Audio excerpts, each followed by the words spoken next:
ఎక్కడైనా ల్యాండ్ పై ఇన్వెస్ట్ చేయాలని అనుకుంటున్నారా? అయితే ఫ్యూచర్ సిటీలో ఇప్పుడే ల్యాండ్ పీస్ పెట్టుకోండి. పూర్తి వివరాలకు మాకు కాల్ చేయండి.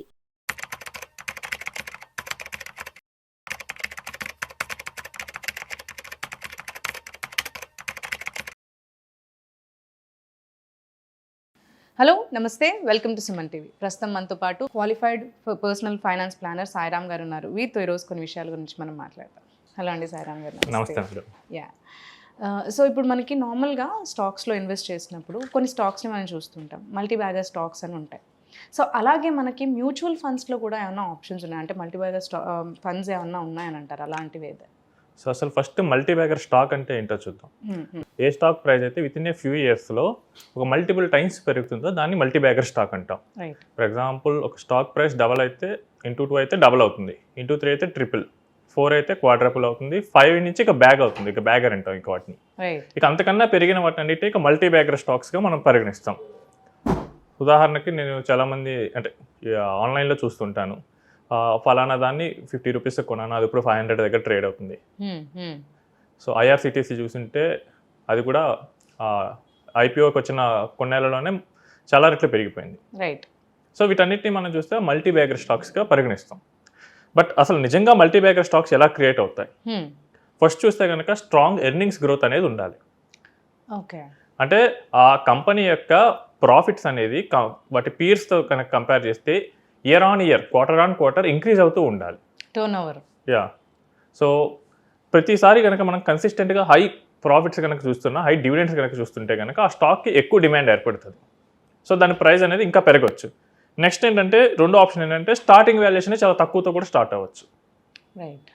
సో తక్కువలో ఉన్నప్పుడు ఏంటంటే ఎక్కువ కొనేస్తూ ఉంటారు, 2 రూపీస్ 3 రూపీస్ వీటిని పెనీ స్టాక్స్ చాలామంది ఎగబడి కొంటూ ఉంటారు. సో అలాంటి వాల్యుయేషన్లో ఉన్నా కానీ, ప్రైస్లో ఉన్నా కానీ ఎక్కువ మంది కొనడానికి అవకాశం ఉంటుంది. లేదు ఇండస్ట్రీ టైల్విండ్స్ అనొచ్చు. అంటే ఫర్ ఎగ్జాంపుల్ ఏంటంటే ఒక నీష్ సెక్టార్ లేదా ఫాస్ట్ గ్రోయింగ్ సెక్టార్లో స్టాక్స్ కానీ ఆ కంపెనీస్ కానీ వచ్చాయనుకోండి, వాటిని చాలా హెవీ డిమాండ్ ఉంటుంది. ఇప్పుడు మీరు చూస్తే chat GPT, right, open AI, so అదొక revolutionary technology. Right right. So అలాంటి వాటిలోకి వచ్చేటప్పుడు కంపెనీ స్టార్టింగ్లోనే వచ్చేటప్పుడు ఏమవుతుందంటే హెవీగా ఇన్వెస్ట్ చేస్తూ ఉంటారు. లేదు ఈవీ వెహికల్స్, సో ఫిన్టెక్, ఇలాంటి వాటిలో కనుక వచ్చే చేంజెస్ అంటే మన సెక్టార్ని కనుక కంప్లీట్గా చేంజ్ చేసే వాటిలో వచ్చిన వాటిలో కూడా మనకి మల్టీ బ్యాగర్ వచ్చే అవకాశాలు ఉంటాయి. రైట్. సో మనకి ఇండియాలో వచ్చే మల్టీ బ్యాగర్స్ ఏంటంటే కొన్ని ఎగ్జాంపుల్స్ చూస్తే లాంగ్ టైం నుంచి ఐసర్ మోటార్స్ ఉంది, so next page industries, BSc limited. So ఇలా చాలా వరకు మల్టీ బ్యాగర్స్ అయితే అయ్యాయి. మీరు ఓల్డ్ న్యూస్లో కనుక చూసినట్లయితే టైటాన్, సో దాన్ని మల్టీ బ్యాగర్ అయింది రాకేష్ జుంజున్వాలాకి. రైట్. సో అసలు మనం ఈ మల్టీ బ్యాగర్ స్టాక్స్ని ఎలా ఐడెంటిఫై చేయాలి? సో ఇప్పుడు వరకు అయితే ఏ ప్రూవెన్ మెథడ్ లేదు. సో మల్టీ బ్యాగర్ ఎలా అవుతుందో కూడా ఎవరు చెప్పలేరు. అంటే మరి పెట్టే వాళ్ళందరూ కూడా ఎలా జస్ట్ వాళ్ళు ఎస్టిమేట్ చేసి పెడుతుంటారు. అంటే జనరల్గా ఏంటంటే స్టాక్ యొక్క ఫండమెంటల్స్ని అనలైజ్ చేస్తారు. ఓకే. సో వాళ్ళు ఏంటంటే ఎస్టిమేషన్ ఓకే ఇది ఒక డీసెంట్ గ్రోత్ ఇస్తుందని పెడతారు. బట్ సడన్గా ఏంటంటే అన్ని ఫ్యాక్టర్స్ కలిసి వస్తే కనుక మల్టీ బ్యాగర్ అవుతుంది. నార్మల్గా ఎవరు గెస్ట్ చేయలేరంటే మల్టీ బ్యాగర్ అవుతుంది. ఇప్పుడు మీకు ఏదే చెప్పాను కదా, ఓపెన్ ఏఐ ఉంది. ఆ కాన్సెప్ట్ ఏంటి, ఇంటర్నెట్లో ఉన్న వెబ్ ఆర్టికల్స్ని చదివి ఆన్సర్ ఇవ్వటం. Right right. బట్ 2016-17 ఆ టైంలోనే గూగుల్ ట్రాన్స్ఫార్మర్ మెథడ్ని కనిపెట్టింది. సో దట్ ఈస్ ద మూలం ఈ ఓపెన్ ఏఐ వీటన్నిటికి. అంటే ముందు అసలు ఆర్టికల్స్ చదివి అండర్స్టాండ్ చేసుకోవటం ఆర్టిఫిషియల్ ఇంటెలిజెన్స్కి. బట్ అప్పుడు అదేమి మల్టీ బ్యాగర్ అవ్వలేదు. అంటే మనకేంటంటే టెక్నాలజీ ఆ టైం కూడా కరెక్ట్ యాప్ట్గా ఉండాలి, ఎకనామిక్ ఫ్యాక్టర్స్ సూటబుల్ అవ్వాలి, లక్ కూడా కలిసి రావాలి ఇన్ని వచ్చినా కానీ. అప్పుడు ఆల్ ఆఫ్ ఎ సడన్ అవి మల్టీ బ్యాగర్ అవడానికి ఛాన్సెస్ ఉంటాయి. అండ్ ఇక మీరు అడిగినట్టు మ్యూచువల్ ఫండ్లో మల్టీ బ్యాగర్ అని అడిగారు. ఇక్కడ మ్యూచువల్ ఫండ్ చూస్తే ఒక డైవర్సిఫైడ్ పోర్ట్ఫోలియో, అంటే ఒక 50 to 70 స్టాక్స్ ఉంటాయి. ఒక మ్యూచువల్ ఫండ్ మల్టీ బ్యాగర్ అవ్వాలంటే అందులో ఉన్న స్టాక్స్ కూడా మల్టీ బ్యాగర్ స్టాక్స్ అయి ఉండాలి. టెక్నికల్గా మాట్లాడితే పాసిబిలిటీ ఉంటుంది, బట్ ప్రాక్టికల్లీ ఇప్పటి వరకు అలాంటివి లేవు. ఎందుకంటే డైవర్సిఫైడ్ పోర్ట్ఫోలియోస్ అవటం వల్ల అంటే మన ఇండియన్ మ్యూచువల్ ఫండ్స్ ఎలా చేస్తారంటే వాళ్ళు లిక్విడిటీ కోసం లార్జ్ క్యాప్స్లో క్యాష్లో ఇన్వెస్ట్ చేస్తూ ఉంటారు. ఓకే. సో లార్జ్ క్యాప్స్ ఒకేసారి 5 times 10 times with in a short time పెరగడం అనేది జరగదు. అవి ఎక్కడ జరుగుతాయంటే మనకి మైక్రో క్యాప్స్ అని ఉంటాయి, లేదా స్మాల్ క్యాప్ అని ఉంటుంది. వాటిల్లో మనకి మల్టీ బ్యాగర్ ఆపర్చునిటీస్ అనేవి ఉంటాయి. ఓకే. అంటే లార్జ్ క్యాప్ అంటే ఒక రిలయన్స్ ఇండస్ట్రీస్, అది ఆల్రెడీ చాలా హెవీ వెయిటేజ్తో ఉన్నది. సో దాన్ని డబుల్ ట్రిపుల్ చేయాలంటే ఇండియాలో ఉన్న మనీ మొత్తం తీసుకొచ్చి పెట్టాలి, అది పాసిబుల్ కాదు.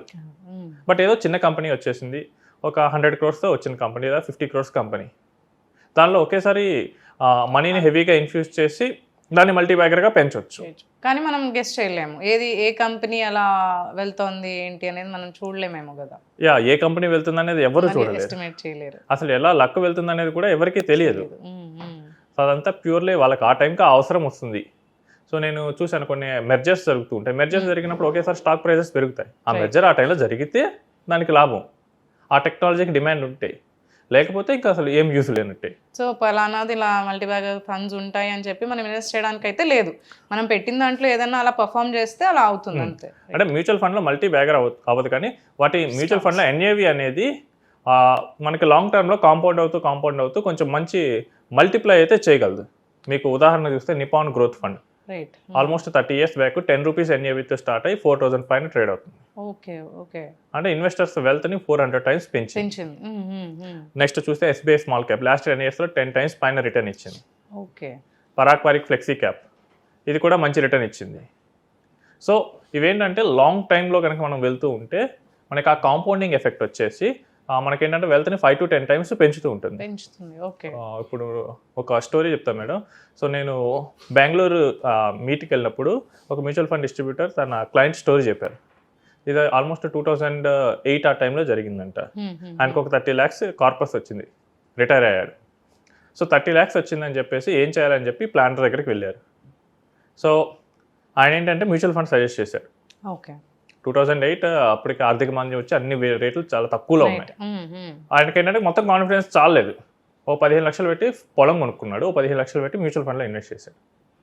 ఇప్పుడు ఈ 15 లక్షల మ్యూచువల్ ఫండ్ ఈ రోజు వాల్యుయేషన్లో 4.5 కోట్లు అయింది. పొలం మాత్రం చూస్తే సమ్ 80 lakhs ఆడుంది. ఓకే, సో అంటే మనకి డిసిప్లైన్డ్గా కన్సిస్టెంట్గా మనం ఇన్వెస్ట్మెంట్ చేస్తూ వెళ్తే మనకి లాంగ్ టర్మ్లో మ్యూచువల్ ఫండ్స్ కూడా మల్టీఫోల్డ్గా ఇన్వెస్ట్మెంట్ పెంచగలవు. థ్యాంక్ యూ అండి, thanks for sharing the information. Thanks madam.